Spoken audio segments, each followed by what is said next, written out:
Hello students, मैं सत्ता sir स्वागत करता हूं आप सभी का हमारे यूट्यूब चैनल पे।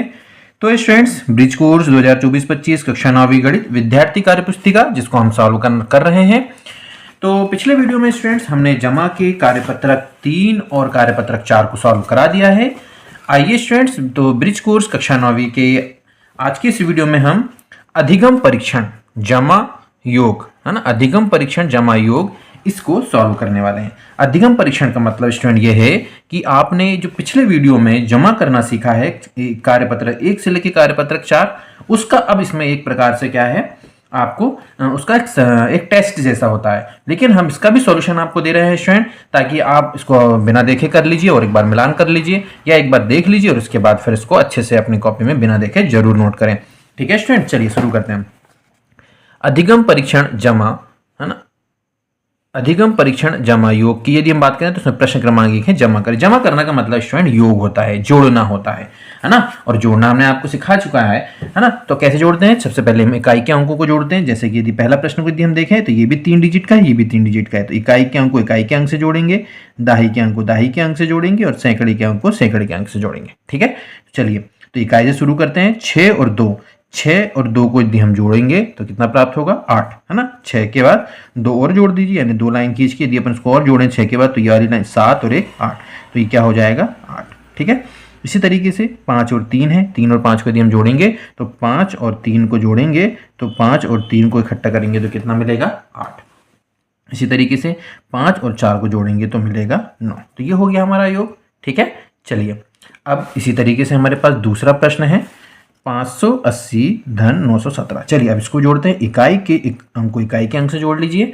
7 और 0 को जोड़ेंगे तो 7 आएगा, 8 और 1 को जोड़ेंगे तो 8 और 1 9 आएगा, और 9 और 5 को जोड़ेंगे तो 9 1 2 3 4 5, है ना। तो अब 9 और 5 को जोड़ेंगे तो मतलब 9 के आगे बढ़ना शुरू करें, 10 11 12 13 14, तो 9 और 5 को जोड़ने पर कितना मिलेगा आपको, 14 मिलेगा। ठीक है, चलिए अब यहाँ पर तीसरा है, तो इसको देख लेते हैं। इकाई के अंक को इकाई के अंक से जोड़ना है ना, तो 6 और 7 को जब हम जोड़ेंगे तो 6 और 7 को मिलाएंगे तो 13 आएगा, है ना। लाइन खींच के भी कर सकते हैं, और वैसे मेरे हिसाब से अब जोड़ना आपको बनने लगा होगा एक एक अंक का। तो 6 और 7 को जोड़ेंगे तो कितना आया 13, है ना। तो 13 में इकाई का अंक कितना है 3, तो यहाँ पर हम केवल 3 लिखेंगे, और एक जो है वो दाही का अंक है तो वो दाही के ऊपर चला जाएगा। ठीक है, जोड़ते समय इसका ध्यान रखना है। अब 9 और 7 16 है और 1 17, तो 17 में भी इकाई का अंक 7 है तो ये 7 लिखेंगे, और एक जो है वो हासिल में चला जाएगा। ठीक है, और अब ये हो गया 9 और 8 होता है 17, है ना। 9 और 8 होता है 17, और ये जो हासिल में आता है उसको भी उसी में जोड़ लेना है, तो 17 और 1 18, तो ये पूरा पूरा 18 जाएगा। तो इस तरीके से हमने इसको जोड़ लिया। अब चलिए इसको भी जोड़ लेते हैं। चौथा वाला हमारे पास जो प्रश्न है, 7 और 3 को जोड़ेंगे तो 10 प्राप्त होगा, तो 10 में इकाई का अंक कितना है 0, तो यहाँ 0 लिखेंगे, और एक जो है वो हासिल में चला जाएगा। 5 और 4 होता है 9, और इसमें 1 को जोड़ेंगे तो हो जाएगा 10, फिर 10 में 0 इकाई का अंक 0 है तो 0 लिखेंगे, और एक हासिल में चला जाएगा। 8 और 6 होते हैं 14, है ना। 8 को 6 को जोड़ेंगे तो हो जाएगा 14, और ये जो 1 जोड़ेगा तो ये हो जाएगा 8 और 6 14 और 1 15, है ना। तो टोटल मिला के कितना हो जाएगा ये 15।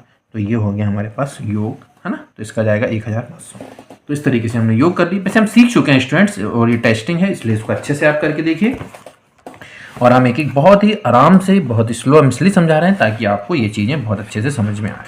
ठीक है, चलिए अब हम प्रश्न क्रमांक 2 की तरफ चलते हैं। यदि स्टूडेंट्स आपको कोई डाउट आ रहा है तो आप हमें कमेंट्स करके जरूर बताएं, है ना, और आपके हर डाउट की कोशिश करेंगे कि हम जो भी डाउट आपको आए हम उसका सॉल्यूशन लेकर आपको वीडियो के माध्यम से ही हम आपकी डाउट का भी सॉल्यूशन प्रोवाइड करा देंगे। ठीक है, चलिए तो प्रश्न क्रमांक 2 है कि सचिन ने 255 किलोमीटर की दूरी बस से और 648 किलोमीटर की दूरी ट्रेन से तय की, तो यात्रा में तय की गई कुल दूरी, यानी कि इसका मतलब है कि सचिन ने इतनी दूरी बस से गया और उसके बाद ट्रेन से गया, तो इन दोनों को मिला कुल दूरी जब भी बोल रहा है इसका मतलब है कि हमको जितनी भी दूरी उसने तय किया उसको जोड़ देना है।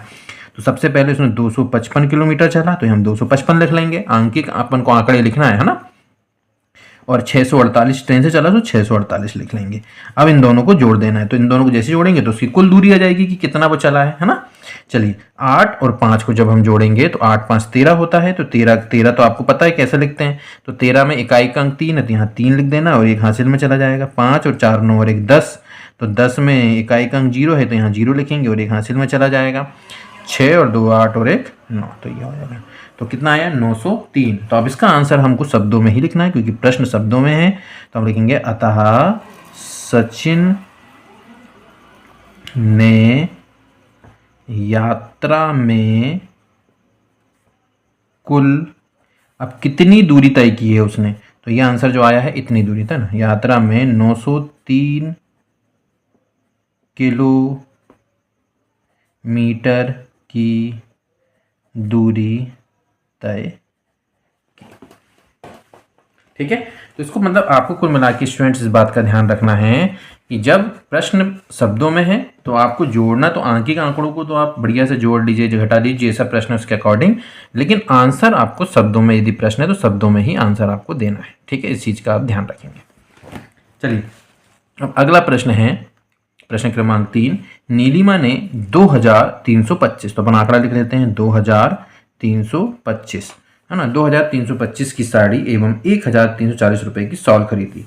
बताइए नीलिमा ने कितने रुपए का सामान खरीदा। तो स्टूडेंट इसका मतलब है कि इसने इतने इतने रुपए की दो चीज़ ली है, तो दोनों को जोड़ेंगे तब अपन को पता चलेगा कि कुल कितने रुपए का उन्होंने सामान खरीदा। तो इसको भी जोड़ लेते हैं, तो यह जाएगा 1340। चलिए इसको जोड़ लेते हैं, 5 और 0 को जोड़ेंगे तो 5 आ जाएगा, 4 और 2 को जोड़ेंगे तो 6 आ जाएगा, 3 और 3 हो जाएगा 6, 2 और 1 हो जाएगा 3।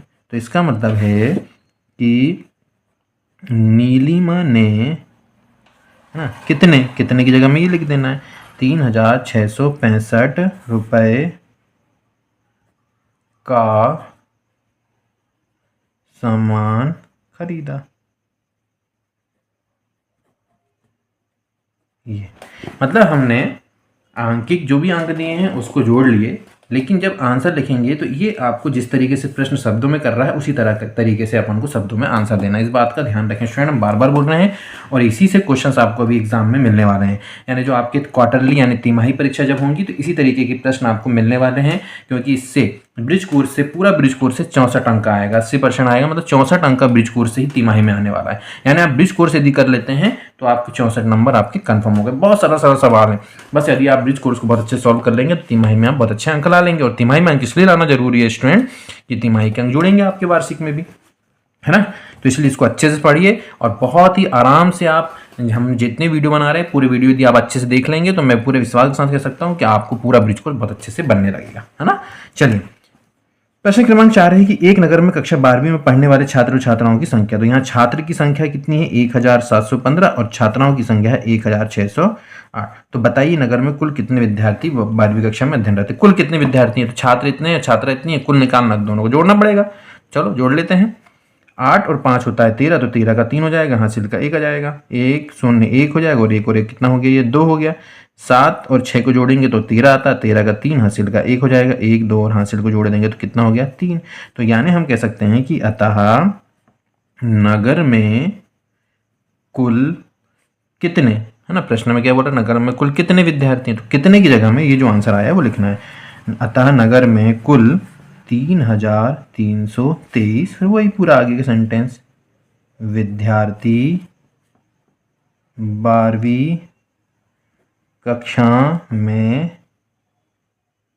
अध्ययनरत है। हो गया सॉल्व, है ना। तो स्टूडेंट आशा करते हैं स्टूडेंट कि आपको इस वीडियो के माध्यम से अधिगम परीक्षण जमा योग के प्रश्न क्रमांक 1 से लेकर प्रश्न क्रमांक 4 तक, है ना, हमने जो समझाया आपको समझ में आ गया होगा। यदि आपको वीडियो अच्छा लगा हो और आपको अच्छे समझ में आ रहा हो तो आप हमारे वीडियो को लाइक जरूर कीजिए, चैनल को सब्सक्राइब कीजिए। इसी तरीके से यदि आपको मैथमेटिक्स सीखना है और पूरा कोर्स करना है तो आप हमारे चैनल को सब्सक्राइब जरूर करें। आशा करते हैं कि वीडियो आपको पसंद आया होगा। वीडियो पसंद आया तो लाइक कीजिए, चैनल को सब्सक्राइब कीजिए और दोस्तों के साथ शेयर कीजिए।